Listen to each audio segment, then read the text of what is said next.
Hi hello ಎಲ್ಲರಿಗೂ ನಮಸ್ಕಾರ. Welcome back to Radha YouTube channel. ಎಲ್ಲರೂ ಹೇಗಿದ್ದೀರಾ? ಎಲ್ಲರೂ ಚೆನ್ನಾಗಿದ್ದೀರಾ ಅಂತ ಭಾವಿಸ್ತೀನಿ. ಇವಾಗ ನೋಡಿ, ಇಲ್ಲಿ ರಾಗಿ ಮಾಡಿಸ್ಬೇಕು, ಮಿಲ್ಗೆ ಹಾಕಬೇಕು. ನಾನು ಮುಂಚೆ ಎಲ್ಲ ಏನು ತೊಳಿತಿರ್ಲಿಲ್ಲ, ಇವಾಗ ಮಾತ್ರ ತೊಳಿತಾ ಇರೋದು. ಯಾಕೆ ಅಂದರೆ ಈಗ ಒಂದು 2 ವರ್ಷದಿಂದ ತೊಳಿತಾ ಇದ್ದೀನಿ. ಯಾಕೆ ಅಂದರೆ ತುಂಬ ಗಲೀಜಿರುತ್ತೆ. ಮತ್ತು ಆವಾಗಂದರೆ ನಮ್ಮ ಅಮ್ಮಂದಿರು ಮಾಡಿಕೊಡೋರು, ಕ್ಲೀನಿಂಗ್ ಎಲ್ಲ ಮಾಡಿಕೊಡೋರು. ಈಗ ರಾಗಿ ಮಿಷನ್ಗೆ ಏನಾದರೂ ಹಾಕಿದರೆ ಅಲ್ಲಿ ಧೂಳು ಹೋಗಿರಲ್ಲ, ಕಲ್ಲು ಹೋಗಿರಲ್ಲ, ಅಷ್ಟು ಗಲೀಜು ತುಂಬ ಇರುತ್ತೆ. ರಾಗಿ ನೀವು ಮಾಡಿಸ್ಕೊಬಂದು ಮನೇಲಿ ಇನ್ನೊಂದು ಸಲ ಧೂಳು ಮರದಲ್ಲಿ ಹಾಕಿ ಕೇರಿ ಗೊತ್ತಾಗುತ್ತೆ ಎಷ್ಟು ಧೂಳಿರುತ್ತೆ ಅಂತ.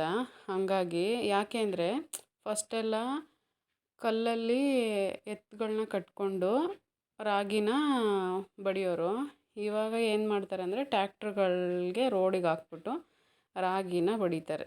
ಹಂಗಾಗಿ ರೋಡಲ್ಲಿ ಏನು ಗಲೀಜಿರುತ್ತೋ ಏನೋ ಅದು ಗೊತ್ತಿಲ್ಲ. ಫಸ್ಟೆಲ್ಲ ಚೆನ್ನಾಗಿ 100% ಇರ್ತಿತ್ತು, ಇವಾಗೆಲ್ಲ 100% ಯಾವುದೇ ಫುಡ್ಡಲ್ಲ ಇಲ್ಲ. ಹಂಗಾಗಿ ರಾಗಿನ ಕ್ಲೀನ್ ಮಾಡಿಕೊಂಡು ಮಿಲ್ಗೆ ಹಾಕಿಸ್ಬೇಕು ಅಂತ ಈ ಥರ ತೊಳೆದ್ಬಿಟ್ಟು ನೀಟಾಗಿ ಒಂದು 10ರಿಂದ 20 ಸಲನೇ ತೊಳೆದಿದ್ದೀನಿ ನಾನು.